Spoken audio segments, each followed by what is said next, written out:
All right, Buffs Nation. It is officially the weekend. I mean, I thought we were going to go this whole week without just any BS coming from the other coaching staff. But, of course, Dan Lanning has this bomb to drop, about how YouTubes don't win championships. I think, uniforms don't win championships either. So, man, I just think it's so funny, man. They're going to try and throw shade whatever at this team, but I'm so excited for tomorrow. Y'all let me know where you're watching from. Hit that like as you're coming in. We got a lot of cool things to discuss. A very special guest you guys have seen.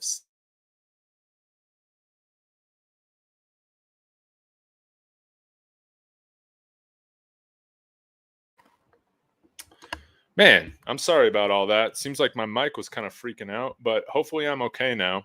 Anyways, forget the intro, whatever. We have a very special guest coming on here. That is Michigan resident and big time David Talks Buffs super fan, super commenter. I mean, you're in here all the time. So give a warm welcome to the great Laurence Collins. Laurence, how's it going, sir? Hanging in there, David. Happy to be here. Talk some Buffs. Man, absolutely. Again, y'all that are watching, let me know where you're watching from. Hit that like. Laurence and I, we got a lot of things to talk about. Hello, Miss Dolores. Thank you. We love to see Texas represented. All right, Texas. Means a lot. Yeah. So, man, let's get into it. I mean, this was a huge weekend. Obviously, this past weekend, First Take, Fox, ESPN, 60 Minutes, Lil Wayne, offsets on campus. Nobody cared that Kawhi Leonard was there. I mean, that's how big of an event the Rocky Mountain Showdown was last week. What were your takeaways or impressions with how these visits went? I mean, we had a big-time quarterback visiting that we've covered that you know quite well, Bryce Underwood. Maybe we can start with him. Absolutely. So, there was some buzz that the recruits may not have gotten, what they bargained for as CU went down, going into the fourth quarter. But from all indications, at least on this end, it was a great visit for Bryce Underwood. He was there with Adrian Walker Jr., another class of 25 athlete, cornerback and receiver. And they both are, raving about the Buffs. So I think the visit went well, at least for those two recruits. And they're very much in contention, to be two members of that class of 25 class for Buffs there. So one caveat I will add is that it does appear that Bryce Underwood is going to be a package deal wherever he does commit to with Adrian Walker Jr. The reason I say that is that Adrian Walker Jr. is currently a 3-star. He had offers initially coming into last week with Central Michigan University and Marshall. All of a sudden, when he announces that he's coming on his visit with Bryce Underwood, he received an offer from LSU. And then the day after his visit, that weekend with Bryce Underwood, he received his official offer from CU as well. So that kind of indicates to me that they're going to be a package deal wherever they do go. That, if you want to land Bryce Underwood, you're going to have to give Adrian Walker Jr. an offer as well. Man, now that is definitely reading the tea leaves on the situation. I appreciate that context. It reminds me of something. I think I was talking with Rod the Man about this earlier this week, but he was mentioning too how possibly that might be the case with Charles Lester and some of his teammates in Florida. Do you kind of have a beat or a gauge right now on the temperature between Charles Lester and CU, or is FSU kind of definitely still in the majority lead to secure his services? I would say FSU is still looking good, but however, if you look at it, all of the players that Charles Lester has brought to CU have committed to CU, and they're playing high school on the same team. So I wouldn't rule CU completely out for Charles Lester. It's not official until they sign on the dotted line. So with that, being said, there's always a chance to flip. And I think there are going to be some flips that we're all surprised about come December and come February, come signing days coming up, that, not only that we may see a Charles Lester flip, but a Boo Carter may also flip as well. You never know, Coach Prime. So I will say that, as of right now, FSU is still in the driver's seat, but things can change in the snap of a finger. With these recruits. Beautiful, beautiful. Yeah, and as long as the wins keep stacking up here, I'm sure that this is always going to be a destination right now that kids want to be playing at. Yeah, with Boo Carter, Tennessee kind of had a well. Not an impressive performance this past week, getting kind of Yep. steamrolled by Florida. Do you think that he might be somebody that flips his commitment in season, or do you think that this is kind of going to be coming down to the wire for one of those signing day flips? I think it's going to come down to the wire. I mean, if you look at it, Boo Carter was here this past weekend as well with Bryce Yeah. Underwood, and Underwood did indicate that, oh man, I'd love to have you at my disposal playing with you as well. So I think we're going to have to see David with a lot of these 4 and 5 star recruits that have already committed early to other schools. You never know, again, until they sign on the dotted line, they can always flip and change their minds. And I think they're going to have a very solid class. And 24 and 25 for that matters, CU. And then I also believe when it comes to the transfer portal next time around, that CU is going to remain in, first through third as far as getting the top transfer portals, probably thinking up that offensive line and defensive line and, to get ready for the 24 season as well. Man, no doubt. And before I get into something else I want to talk about with all the recruiting, what did you think, about that photo with Bryce Underwood and Coach Prime by the what was it, the We Coming mural? Or Yeah. am I reading too much into that? That's a very strong sign that he's going to be looking to commit here as a local. What's your beat on it? I wouldn't say that that's a for sure commitment. I will say that makes CU a viable candidate, because just as well as that photo posted with Coach Prime, and then Adrian Walker was also in that photo with Coach Prime as well. They were both posting, some things on social media about LSU as well. So that tells me that LSU and CU are likely the top 2 candidates, which is surprising because it seems like going into the first week that Michigan was in the driver's seat to land Bryce Underwood. And now it seems that, CU and LSU have kind of separated themselves from the pack. But, I would say let's wait and see again, because there's a lot of time. And if I know Michigan, so one thing I would say, just being a local here in Michigan, what Michigan does is they like the back cleanup in recruiting and getting their, top targets to come and visit for Michigan versus Ohio State. That's usually like their cleanup, bat and cleanup, bases loaded. And hey, you have to come to this environment. You have to see Michigan versus Ohio State. It is going to be at the Big House this year.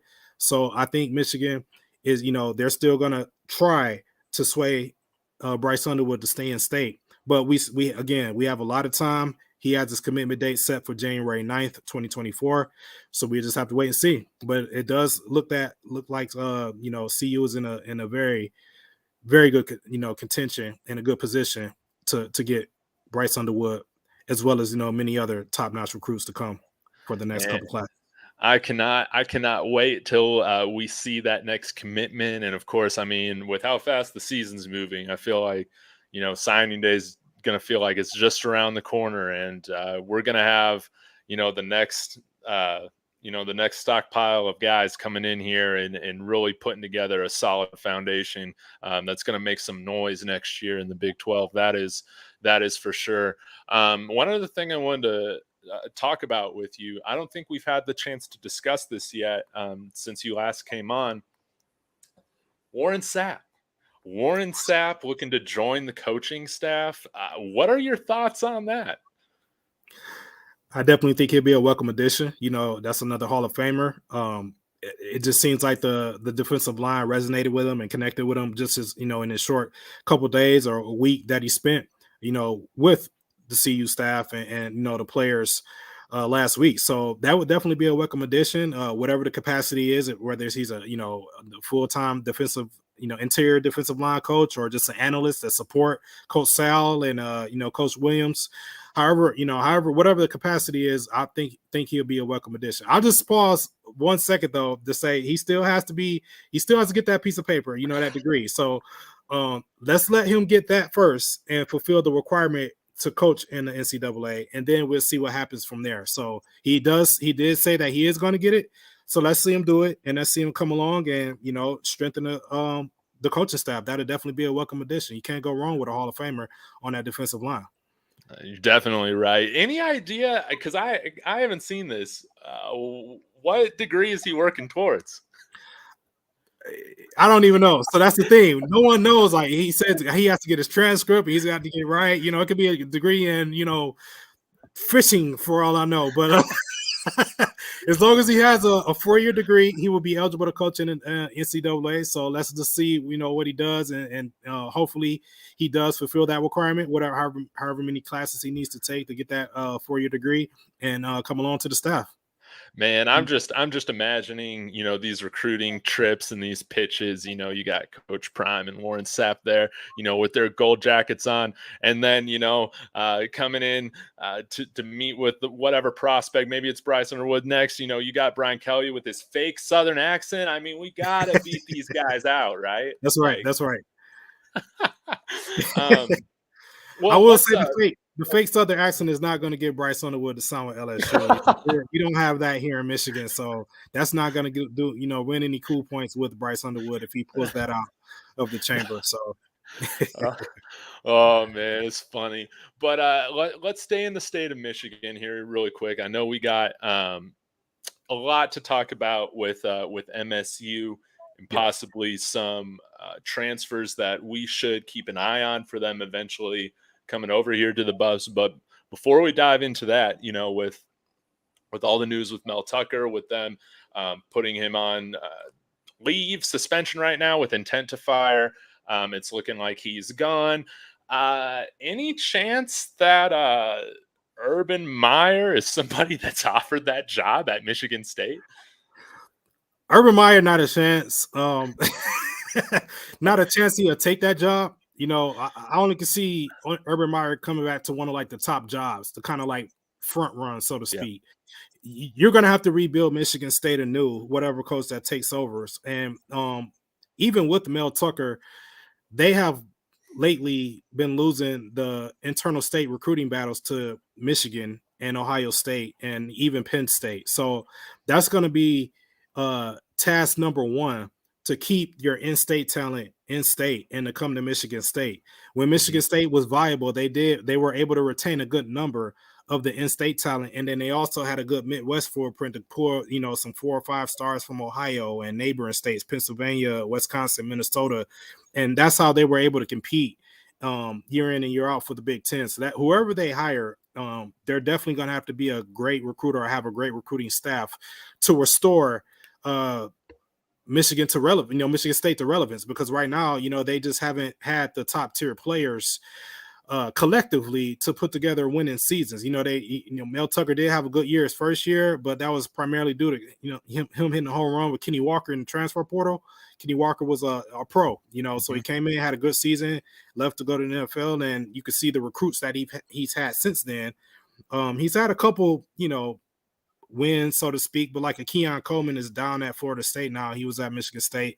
He was probably their best offensive player that that's been under Mel Tucker, the Mel Tucker regime. But there are, with that being said, there are some players that we can pull from the roster, not necessarily see, but players that will be looking to transfer, once they are eligible to seek, other teams when they have that 30-day window. So one player I'll look at specifically is Charles Brantley, defensive back, 6-foot defensive back out of Sarasota, Florida. He's a junior. He did enter the portal over the summer, and I believe CU did initially extend the offer while he was in the portal. He had multiple conversations with Mel Tucker, and was convinced to come back to Michigan State. I believe Mel Tucker spoke with him and Keon Coleman at the same time.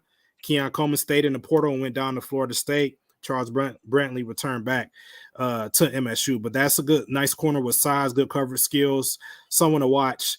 I think there's a chance that he can go back down to Florida, Florida State. They're going to be after him as well, but nevertheless, we did have an offer out there, so that will be a name to watch to, add some defensive back depth. You do have a Jaden Mangum on the roster as well, brother of Jalen Mangum, who was also a former Buff. So little brother. That he's a defensive back. He can play safety and corner. He's 6'2", about $185, from here in Michigan as well. Actually, the older brother played at my former high school. Oh, that's So cool. I'm very familiar with all my cast technicians that are, play college ball and are, make it to the NFL. But yeah, Mangum is a good guy to watch as well. I think he'll probably move once he's eligible. So that'll be a good, grab again for that versatility. He can play corner and safety. You have a Malik Carr, a big 6'6", 260-pound redshirt junior tight end. So, Okay.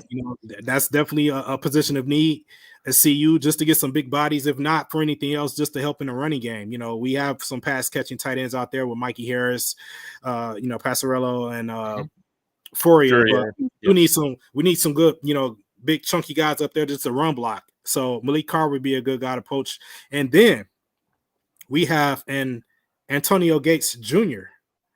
on MSU's roster.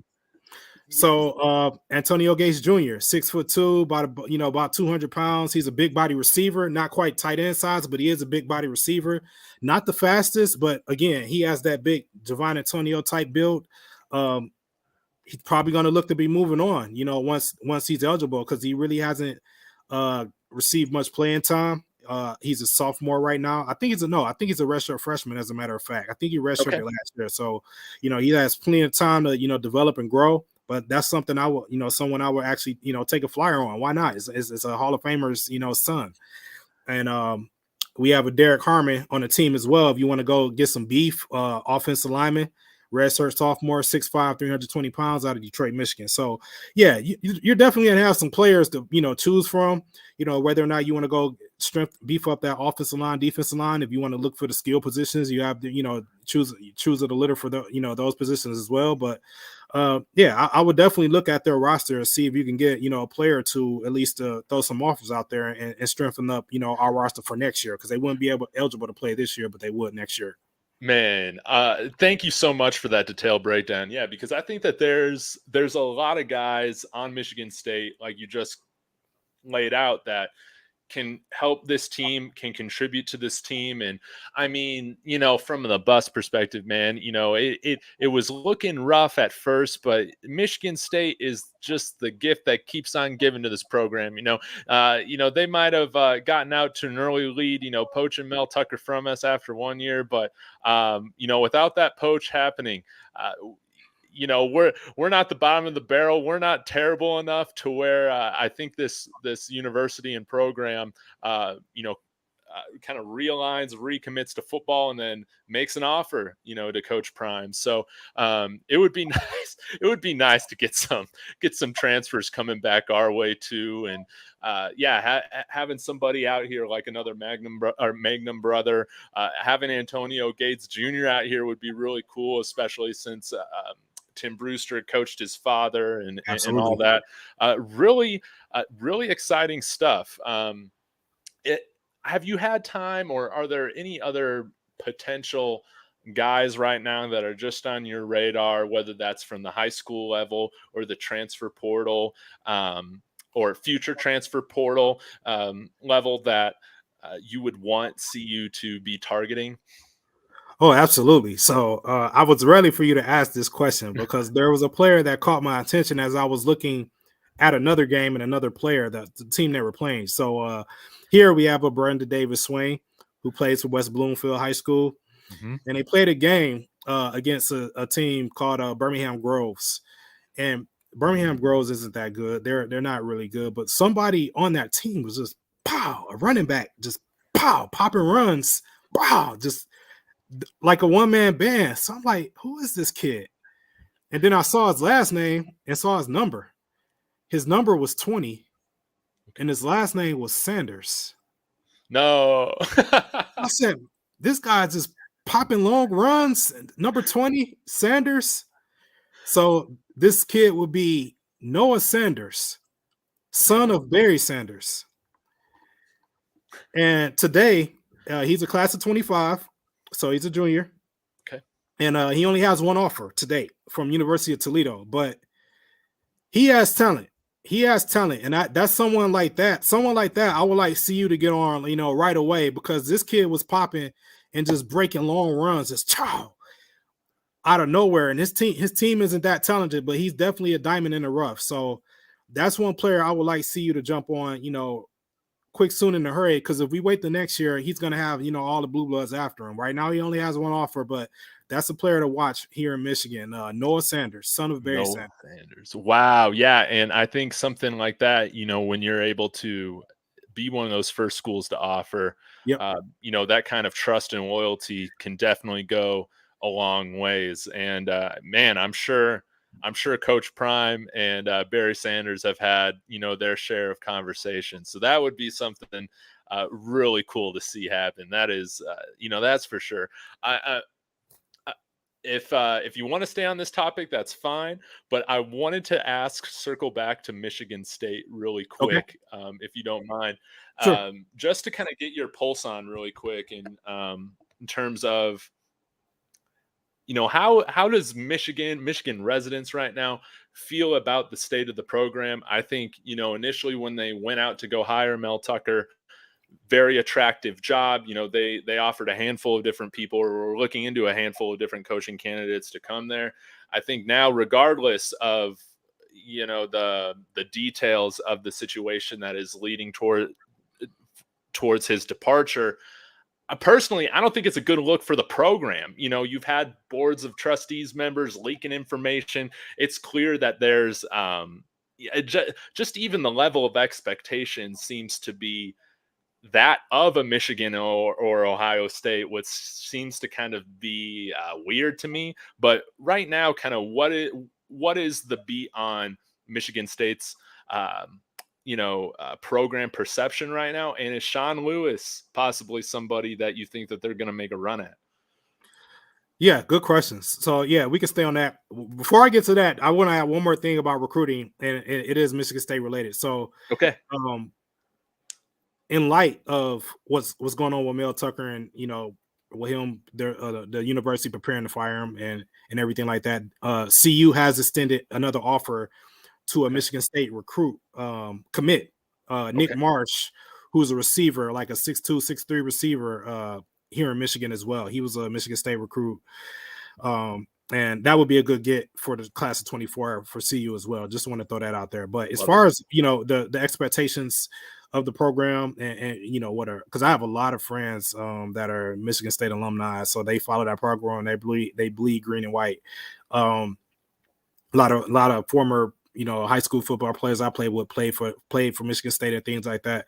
So, you know, there is a tremendous letdown of the program.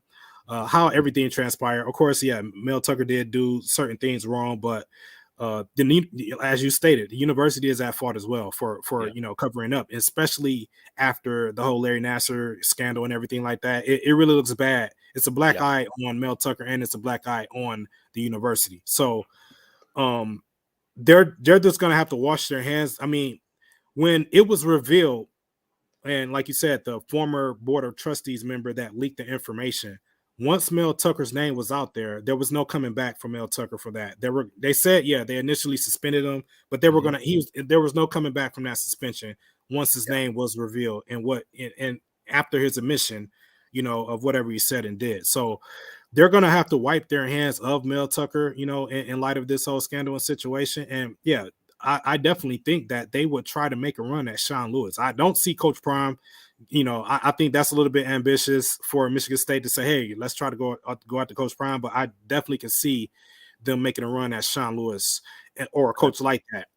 You know, for, you know, to take over, because Sean Lewis has Midwestern roots, you know, from Chicago and everything like that. Mhm. So recruiting in this area, him coming from Kent State in Ohio, would he'll fall right in line with that. So and he'll be able to jump right in and build his staff, and you know, at least get them to, you know, viability as they were in the Big Ten. Not, they probably wouldn't get to, you know, Michigan level or Penn State level or Ohio State level the first year, but he can, you know, get them in the middle of the pack within a year or two, especially utilizing the transfer portal. He has a blueprint from Coach Prime. So yeah, I definitely see them making a run at Sean Lewis, whether, you know, takes it or doesn't take it. You know, who knows? I think Sean Lewis is going to stay, personally, a minimum of 2 years at CU before he, you know, examines his coaching opportunities. So that's what I think. But I do think that Michigan State will make a run at Sean Lewis, and Man. other, you know, other hot Yeah. names out there as well. Yeah, I would expect them to be very aggressive, regardless of the perception of their university right now. And yeah, I think they're going to try and swing as big as they can. And I think yeah, it's going to be really interesting to see kind of where Michigan State goes from here, because you might feel better about making this higher Yep. if you don't have just absolute big time programs coming into the Big Ten next year with Washington, Yeah. with Oregon, Yep. with USC. UCLA looks darn good right now with Dante Moore. They're going to be playing even better ball next year. So yeah, there's definitely a case for Michigan State to where moving forward in the Big Ten, it's going to be harder for them to get it into kind of that Big Ten championship type level. But we'll just have to see. But you brought up this idea of this 2-year plan. I think Yep. Sean Lewis is here for this 2-year plan. To me, it seems like we've seen it talked about so much, and now we're seeing like Coach Prime, other people drop hints that is most likely the case. We Yep. see Coach Prime mention last Sunday, Shiloh Shador, nah, they're not going to the NFL yet. Aaron Butler's father, who sometimes watches this channel, Mr. Butler, thank you. I follow him on Twitter quite a bit, and he mentioned and I think tagged Ryan Wingo, who's visiting here soon next week for USC, about come on, don't you want to come play with this offense with Shador at quarterback next year and Sean Lewis here and my son Aaron Butler, the rest of the guys that we want. I think if you're reading the tea leaves, like I don't think that you see a commit like Aaron Butler without kind of that reassurance that, hey, there's going to be some great quarterback play here in 2024. But what are your thoughts right now on that 2-year type of plan? Do you think that that's kind of the buy-in that we got from everybody right now? And how does this fare for our chances of landing another wide receiver alongside Aaron Butler and Ryan Wingo? I think it fares well, and I definitely think with all of the conversation and talk, on the different platforms, you had the Coach Prime interview, Coach Prime at the Denver Bronco game. Yeah, Coach Prime Mhm. talking to Taylor Rooks this week, and he kind of reiterated like, yeah, it's they're going to be here next year. Y'all ain't going nowhere. Blah blah blah. So, what was interesting was Shador's look when Coach Prime said, what you trying to say? And basically, what Coach Prime said, you ain't going nowhere. Shador's was like, shit. So, he may think otherwise, but I think he'll come around and at first I was a bit skeptical as well because I completely expect him to have a Heisman candidate type of year this year. And Mhm. if he does accomplish that and win a Heisman, what other incentive will he have? But if they slip up and maybe not necessarily take the Pac-12 or they get to the playoff and come up short in the playoff, then yeah, you always have that incentive to go for it all next year. Undefeated season, a Heisman Trophy, and Mhm. the national title. So you would definitely be, if they are in a good position this year, they are definitely going to be in a great position to clean the board and wipe the board and run the table next year. So why not come back for that? Then you can say, okay, Travis can go to the NFL, Shador can go to the NFL, Shiloh can go to the NFL, and you're going to reload again because you'll have a quarterback like a Bryce Underwood as a day one starter in 2025. So I think that's his plan and that's what he foresees. And I think with that being said, the coaches will also oblige by that, and for the most part, the coaching staff will stay intact for the 24 season. But I do think after 24, David Kelly will start getting some looks to maybe take over his own job. You may get your, Andre Hart, he wants to be a head Yeah. coach. Coach Flea wants to be a head coach. Coach Danzy may move up, take a defense coordinator after David Kelly leaves or something like that. So, yeah, you'll start to get attrition maybe after that second year, but I do think they want to see what they can do with all the pieces in place, particularly after beefing up that offensive and defensive line and maybe getting a little more depth in those skill positions and see what they can do in the Big 12 next year. Yeah, no doubt. And I think I can't remember if I talked with you about this or somebody else. I talk with so many people, but just about, the potential, if everybody if our coordinators kind of stick around for a second year and we make a run at a national championship, how much better of an opportunity might you get, waiting that extra year? But I don't know if you saw this, but it was reported today that CU was actually given a $2.5 million signing bonus from the Big 12 for being the first to jump.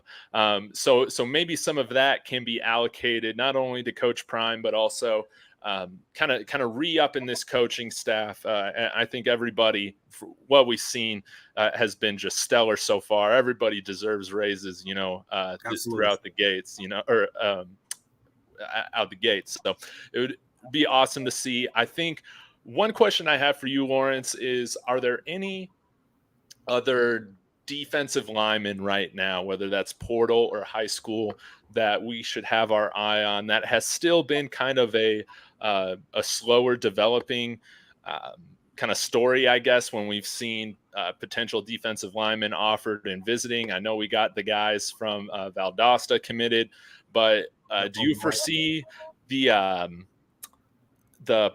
this next year, will the defensive line be mainly another transfer portal class, or are there some high school guys that we should keep our eyes on?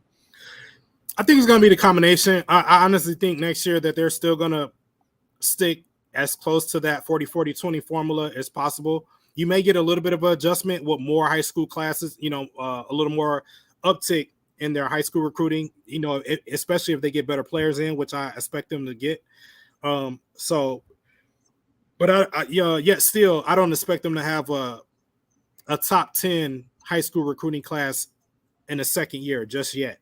It's going to be comparable to what it was this year in a ranking. Maybe top 25 should be the goal, but I think the goal is going to remain in that second year to have a top 1 through 3, either no less than third transfer portal class. And I think that's where they're going to beef up that transfer, the offensive defensive line depth in that transfer portal, and continue the momentum they had with this year. Because you see, our main rotation players, at least on the defensive line, are, Jordan Dominic, Derek McClendon, we have D.V. Harris, Shane Coates, Leonard Payne. You have upperclassmen for the most part rotating in and out of that defensive line, and it's the same on the offensive line as well. You're going to have, Tyler Brown as a senior next year.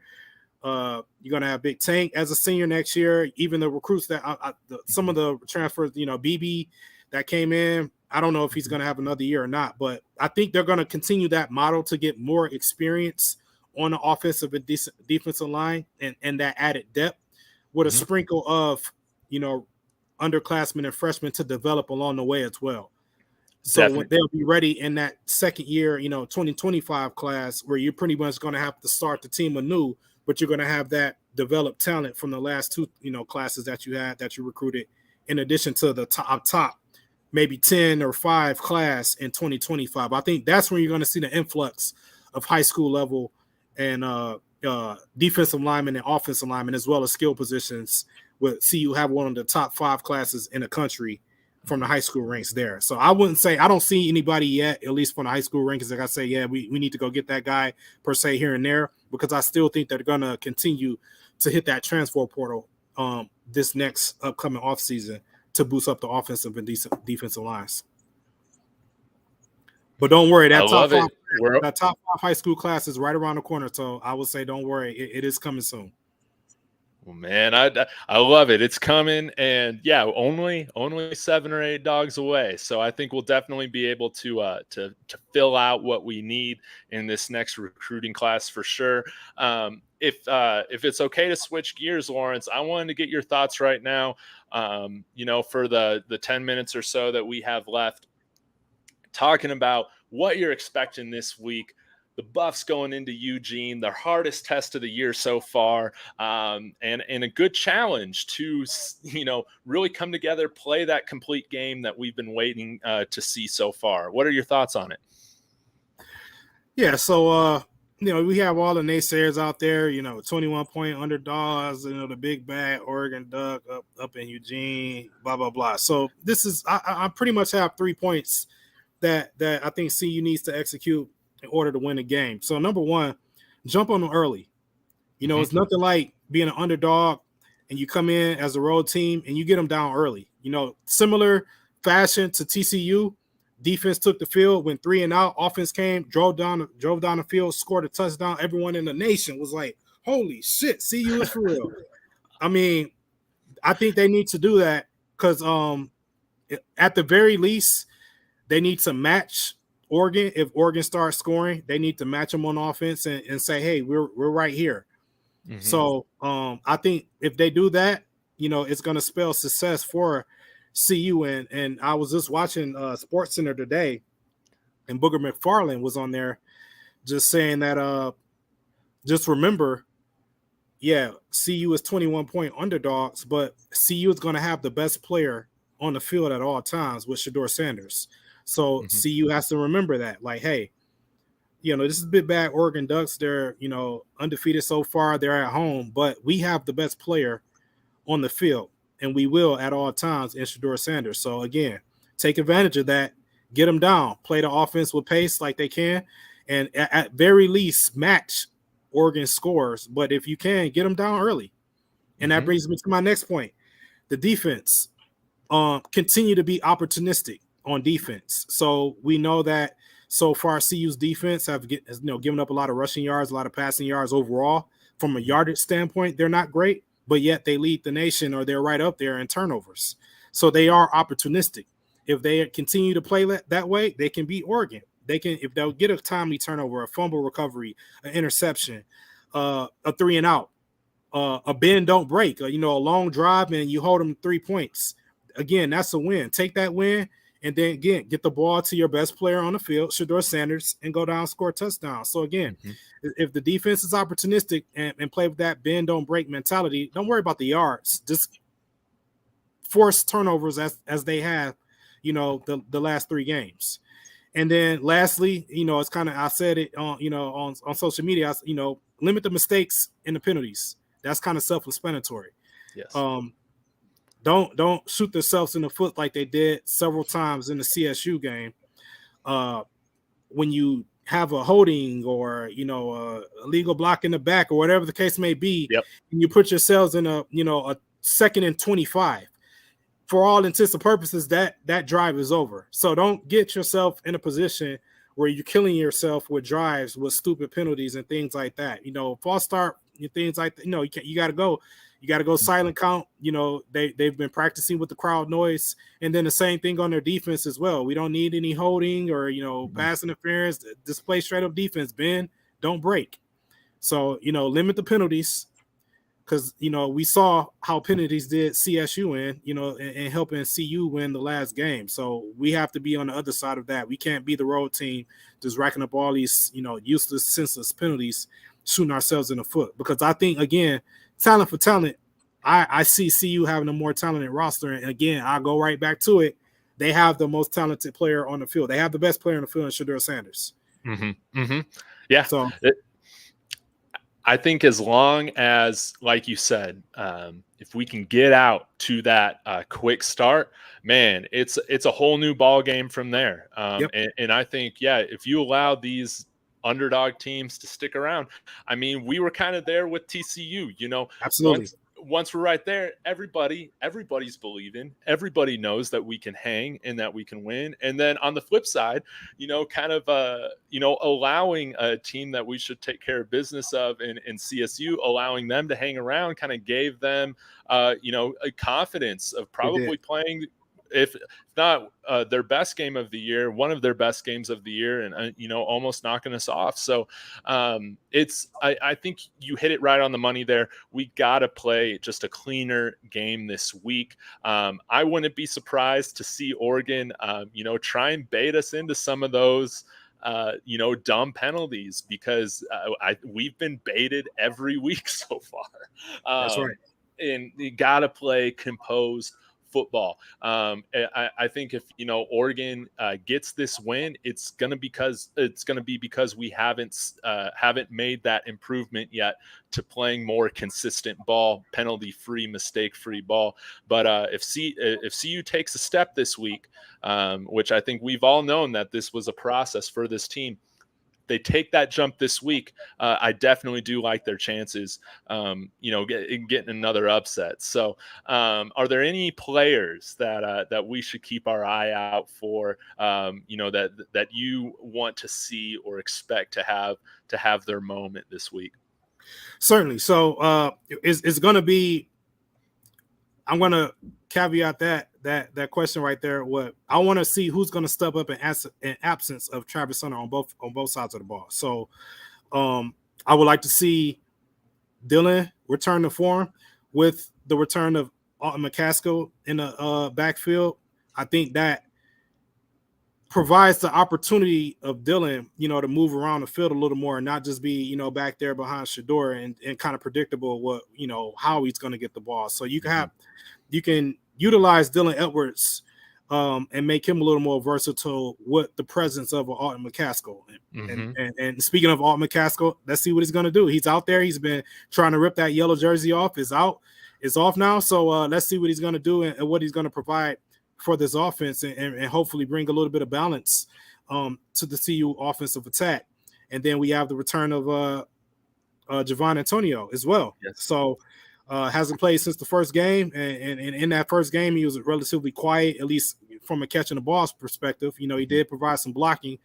But even if he can do that, be out there blocking as the biggest body receiver they have on the roster, that would be an added value. But I'm looking for him to make some noise, similar to how he did in the well-off videos over, in camp. So Yes. we want to see that Javon Antonio that's out there mossing people and things like that. And then on the defensive side of the ball, we have some returns as well. So we get to see how Travis Jay looks out there. I don't think they're just gonna throw him in the fire, but I do think he's gonna play. So however he does get into on the field, I'll look to see for him to make an impact. We have Gant, Brandon Gant also, throwing himself in the fold as well. I can't confirm this, but I did see someone say that he was taking first team reps on, with Juju Mitchell. Okay. I can't confirm that, but I expect to see him on the field. I'm about it.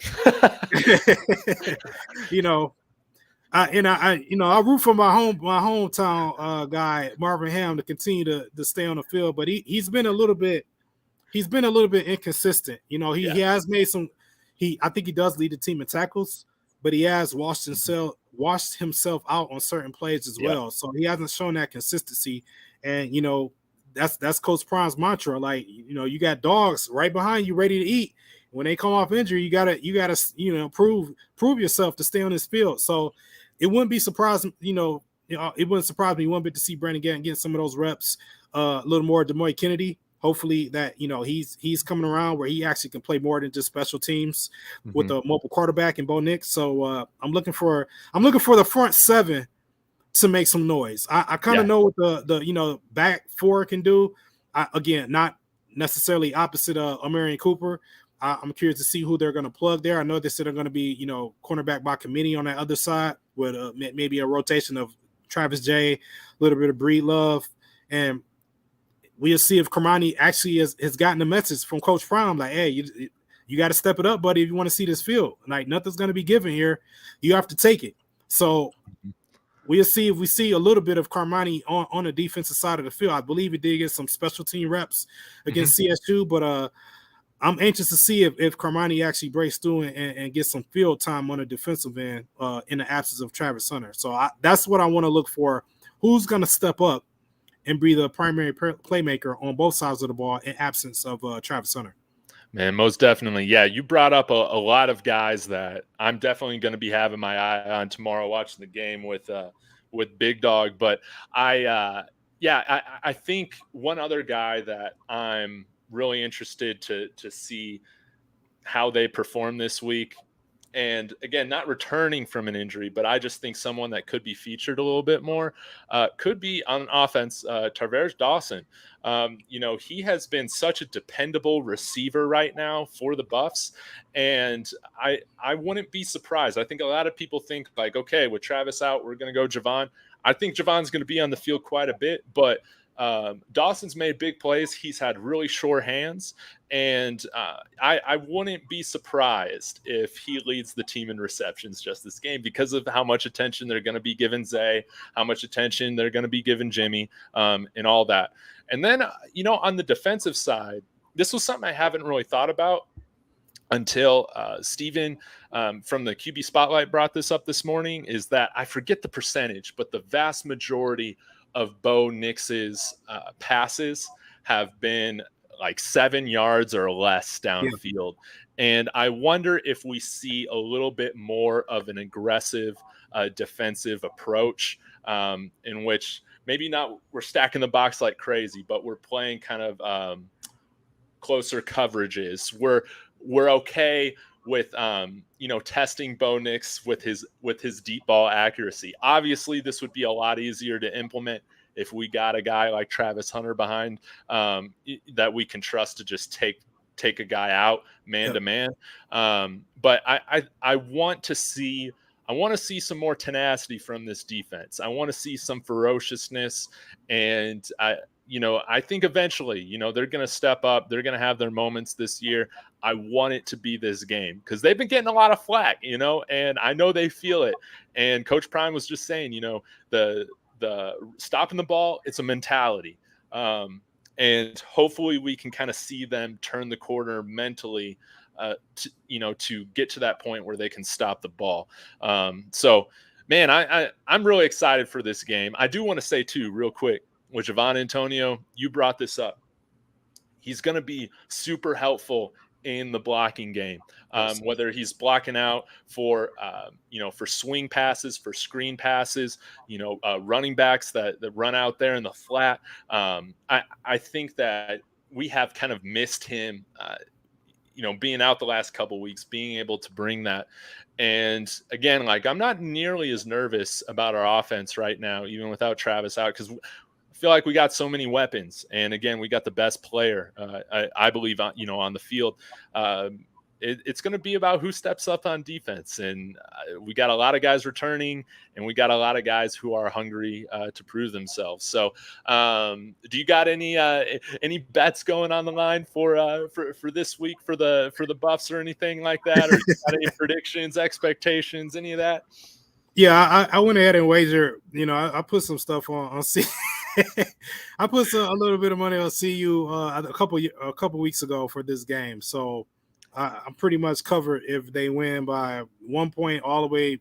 If they win by 1 point and up, I'm covered. The more they win by, the more I win. So I'm going with CU to pull an upset and definitely take Oregon down, because I just think that I'm going with talent. You can never count the team out that has the most talented player on the field, and that's going to be Shedeur Sanders. So everything else aside, we have Shedeur, they don't. So I'm going with CU to pull off the win simply because of Shedeur Sanders. So yeah, Travis Hunter is going to hurt, but like you said, there are plenty of other options on offense, and then defense. Honestly, you can try to plug as best as you can, by going defensive back by committee. Travis J. I didn't mention Carter Stoppmeyer should be back in the fold as well, who played very well in his time on the field when he did play. So, we have Carter Stoppmeyer, we have Travis J., we have Bree Love, although Bree Love hasn't played tremendously well so far. We can kind of patch that up if everyone else around the defensive, staff steps their game up.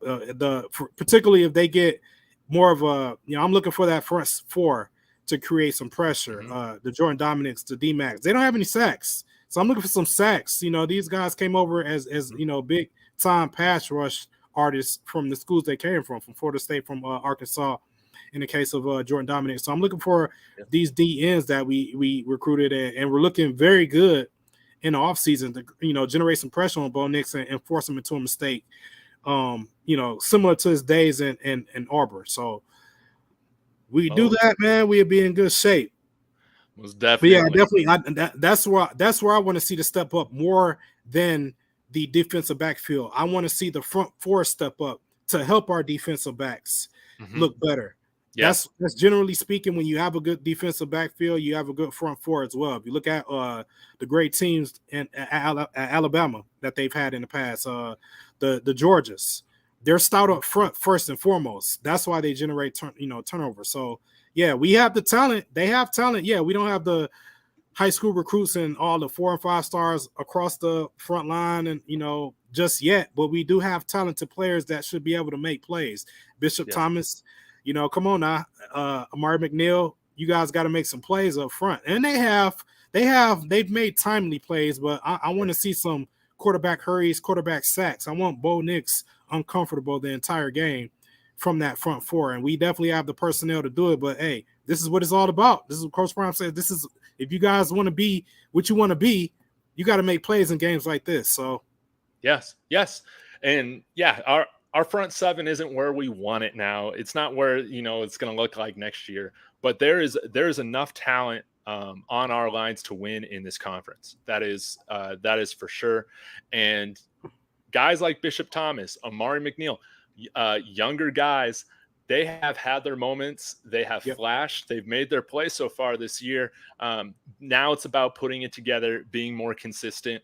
And if they're able to do that this week, the chances look great. I mean, I got a handful of bets going on the money line, on the over under, the under 21, the under 14 and a half. I think it was a couple of weeks ago. So that's going to be great. What I wanted to ask you about, Laurence, is for my parlay that I want to do. Of course, I'm going to go with CU money line. That's going to be fun to put on there.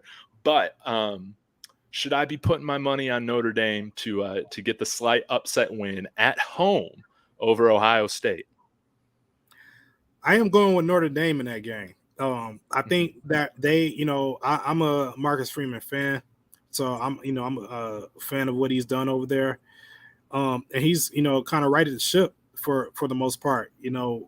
Brian Kelly left him high and dry, went over to LSU. He came in and they got off to a rough start. And they had Ohio State early last year, and they kind of got blown away. But I think he's righted the ship. Sam Hartman is playing solid at quarterback. They have a good running game. They always are going to have a good offensive line at Notre Dame. And they're just looking stout, man. They're looking like a formidable team this year. So I think they pull off the upset against Ohio State. Ohio State, I'm still not sold on the quarterback, McCord. So, they have the receivers, obviously, and Marvin Harrison Jr. and Boca, I believe, on the outside. They're two studs, but you got to get them the ball. And they have Trevion Henderson as well, who's a future pro at running back. But I think they don't have I don't think they have the talent on defense like most of the great Ohio State teams have in the past. So I think they can be beat, and I think they lose a couple games this year. I think this is going to be one of them that they lose to Notre Dame. That's my prediction, that Notre Dame takes them down this year at home.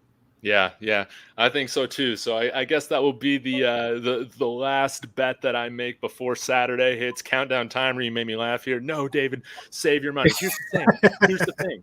Us Bucs fans, man, we've been cashing in the first few weeks, right? So I'm just playing a little bit with house money, but I'm still sitting pretty. And Laurence, I think you're right there with me, man. Got that over on that 3.5, definitely. So why don't we just take care of that this week and just cash those season-long bets already? Am I right? That's right. And I still have my bet for I think I had Shador winning the Heisman at plus 10,000. So amazing. I cashed. I'm banking on Shador no matter what. They have monster games, the rest of the season, take on the Heisman, and I'll be a very happy man if that happens and nothing else. So it's a beautiful thing. I just realized that Colorado right now, at least like on the apps that are approved, I got to check Bovada, but I haven't used Bovada in forever. But like my DraftKings and stuff like that, they don't allow you to bet college player props in the state. So that's why I was like, why haven't I put anything on Shador? Okay. I can't. It's a bummer. I'm missing out. But man, I'm just trying. If CU makes continues to make noise, man. Even if they don't win a national championship, but if they do, then we got some people's lives changing here on this channel. We do. I think it could be something like even what we saw with Caleb Williams last year, where they don't even make the college football playoff, but he was so impressive and so crucial and important for that team getting to where they got. You could not look away. You couldn't That's right. You couldn't count it down, So I think that could definitely happen with Shador, this year. I mean, right now he's been essentially perfect in the moments in which we've needed him the most, and uh, not a lot of guys are built like that, right? No, not at all. Not at all. Not at all. I mean, like I said, he's going to be the best player, honestly, in the rest of their games. The only one you can make an argument about is Caleb Williams, and I think the difference is Caleb Williams may be a better football player, but Shador Sanders is a better quarterback. So I think that's the difference between the two. When they go against USC, you're going to have arguably the better player in Caleb Williams, but you're going to have the better quarterback in Shador Sanders. And honestly, I think that the Heisman Trophy will be decided in the next 2 weeks. If Shador has a monster game, and if they take down Oregon and USC, as Coach Prime stated before, the Heisman is at his crib chilling because it'll be nothing else to say. Especially if they're going to do it behind his arm, regardless. They're going to win these games on the arm of Shador Sanders, or they're going to go down. If they don't win, they're going to go down on the arm of Shador Sanders, and he just doesn't have bad games. That's what people fail to realize. He's gonna be right there at the end of the year because this guy does not have bad games, and it took him to come to Colorado for America to realize that, but most of us who's been following since JSU has seen that he doesn't have bad games. Even in one interception that he has this year, that came off of Jimmy Horn's fingertips. So, you take Am I that crazy away, that I thought that interception was still a good throw? It was a good throw. It was a good throw. It wasn't a bad throw at all. Bounced off his fingertips. It was a fluke thing, and they just luckily scooped it up.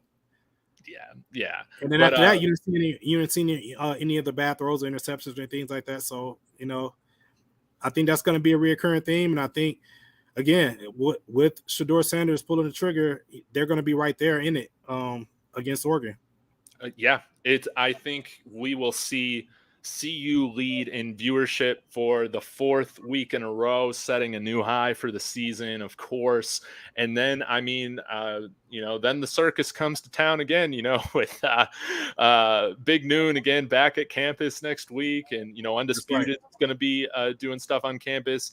It would be cool to have game day back as well. We'll just have to see. But, that game's going to be a ton of fun. I think that that matchup between Caleb Williams and Shador is, that wouldn't surprise me then going into week 5 if they set the records all over again. That's right. How can you not want to watch this team, man?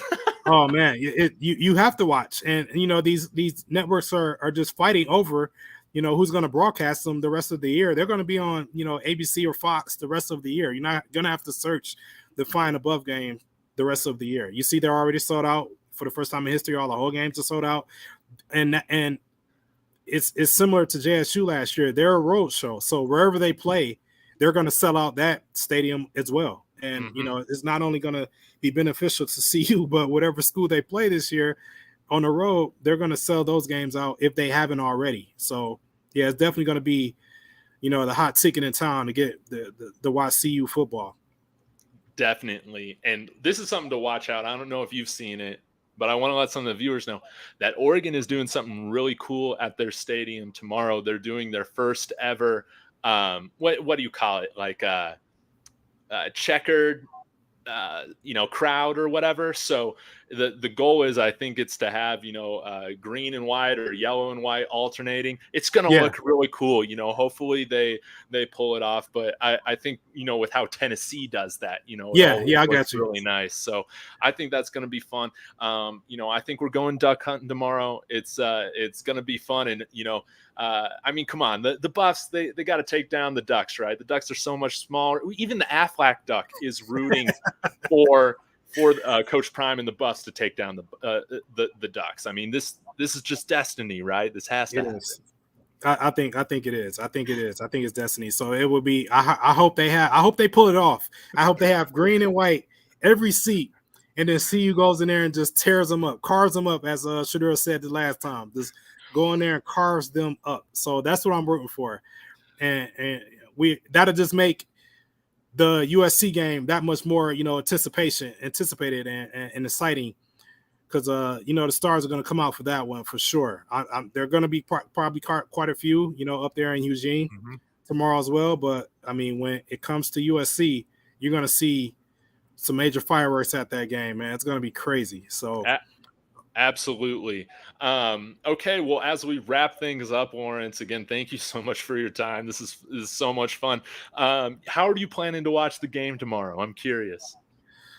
I haven't decided yet. I know I'm gonna watch it down here in my man cave. I'm already set up, so I'm gonna be down here. But whether or not I get online, I may hop on with you and Big Dog Chico, throw a little commentary in there, like I did last week. So yeah, I think I may do that just to stay abreast on what's going on and throw my 2 cents on what I think should be happening, and make some let's play a little sideline sideline quote, so to speak, with you two. But yeah, I'll definitely be down here rooting them on from Michigan.